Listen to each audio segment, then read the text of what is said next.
Отырып алып, тилдичи замандаштар бычакты курчукалап туруп кесиш керек да монтип. Монтип.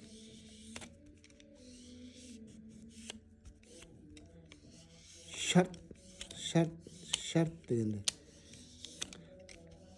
Негизи кайышка бычактын өтүшү аябай курч кылбасаң өтпөйт да. Негизи муну чик этип туруп неме кылат. Атайын бурсовой машинка деп коет. Ошондой бурсовой машинка менен бул экөөнү мындай кылып туруп чаптайбыз да. Ошондо бул сырткы тили, бул ички тили болот. Эми мунун бул жеринен шнурок өтөт. Бул жерден мунун чекесин тигебиз. Анан дагы бир лайфхак деп койсок болобу.